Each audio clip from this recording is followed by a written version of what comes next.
राधे राधे महाराज जी, आपके चरणों में कोटि कोटि प्रणाम। महाराज जी, ये प्रश्न मेरे मन में बचपन से है, पर आज तक उत्तर नहीं मिल पाया। प्रश्न लिखते हुए भी मन डर रहा है कि आप क्या सोचेंगे।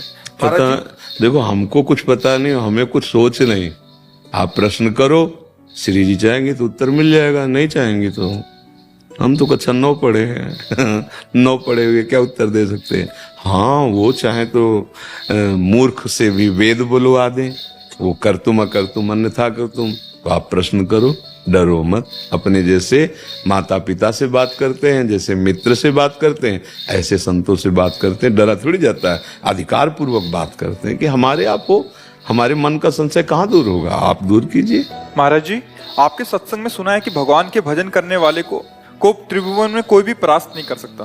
महाराज जी, पर फिर भी वैष्णो देवी जाते समय बस खाई में क्यों गिर गई? अमरनाथ और केदारनाथ देखो यात्रा बच्चा, में कई बार बर्फबारी हो गई। देखो बच्चा, सकामता के लिए न जाने कितने कुकर्म किए हैं और उसी सकामता के लिए जा रहे हैं। उसी सकामता की प्रारंभिक ना निरंतर भजन करने वाले हैं, न ये शरीर समर्पित है, न मन समर्पित है, न प्राण समर्पित है, तो भी उनका मंगल हुआ, क्योंकि वो जा रहे हैं वैष्णो देवी।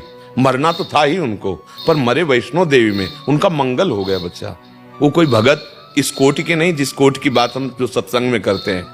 बाल बांका का मतलब, अब उनका भी बाल बांका हुआ क्या? उनको यमदूत ले जाएंगे क्या? वो नरक जाएंगे क्या? क्योंकि उनका लक्ष्य था माँ भगवती के दर्शन करने।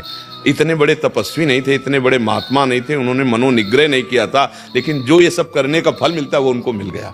शरीर तो छूटना ही था, शरीर की एक अवधि है। अगर 60 वर्ष की आयु है तो सेकंड नहीं बढ़ा पाओगे। सेकंड 60 वर्ष तक तुमने जितनी संपत्ति कमाई सब दे दो और 1 सेकंड श्वास बढ़वा लो, ऐसा सृष्टि में विधान नहीं है। ऐसी कीमती श्वासों को भगवान में लगाया ही नहीं, पर फिर भी काम बन गया।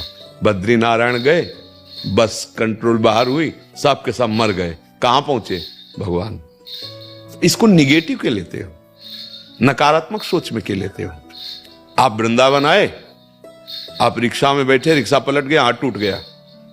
अब आपको लगेगा कि मैं वृंदावन आया, भगवत मार्ग में कदम रखा, यार हमने यहाँ क्या पाप किया जो भैया हमारा हाथ टूट गया? हाँ, तुम्हारी गर्दन टूटनी थी, तुम्हारी नस नस टूटनी थी। अब एक हाथ टूट करके सब पूरा निपट गया। एक जो है, कई बार सुना चुके हैं, सत्संग जो अच्छे से सुनोगे तो उत्तर सब उसी में मिल जाएंगे। बाल्यावस्था से भजन में लगे हुए थे, तो यौवन अवस्था थी, बैरागी बनकर गंगा स्नान करने जा रहे थे कि 90 लोग उधर से, कोई भाला, कोई लाठी, कोई तलवार, उस समय ये चलती थी, वो घेर लिए उनको मारने के लिए। उनका भैया काट तो डालोगे, 90 लोग हो, हम अपने ठाकुर को स्नान करके चरणामृत पी लें, फिर मार डालना। स्नान किया, वो लोग रुके रहे, ठाकुर जी को स्नान किया, चरणामृत किया और भाव में हुए कि प्रभु हमसे इस जन्म में कोई गलती तो हुई नहीं, फिर मतलब इतना बड़ा दंड, 90 लोग हमें एक साथ मारेंगे। तो भगवान उनके भाव में प्रकट हुए, बोले देखो अब तुम हमारे पास आ रहे हो, तुमने 90 ऐसे बड़े भयंकर हिंसात्मक अपराध किए थे कि तुम्हारे 90 जन्म होते और एक एक करके तुम्हें 90 मारते। मेरे इसी जन्म के 10-20 वर्ष के भजन का प्रताप ये है कि 90 एक साथ मारेंगे, अब मारेंगे, बचोगे नहीं। अब पर तुम हमारे पास आ रहे हो और तुम्हें और कुछ नहीं हो। अनंत जन्मों का रजिस्टर नष्ट हो गया और सीधे भगवत प्राप्ति हुई। पर देखने में लगा कि 90 लोगों ने मिलकर भक्त की हिंसा कर दी। देखने में जो दृश्य, परिणाम परिणाम परिणाम देखा जाता है, उसी को कहा जाता है बाल बांका नहीं कर सकता। परिणाम को ऐसा संशय नहीं करना। देखो, जब हम भगवत पार्षद बनते हैं तो सामर्थ्य भी होती है, ध्यान देना। इसलिए बच्चा, इस प्रश्न का समाधान निगेटिव में नहीं है, पॉजिटिव में है। आपको समझ में आया? संतुष्ट हैं आप इस बात से?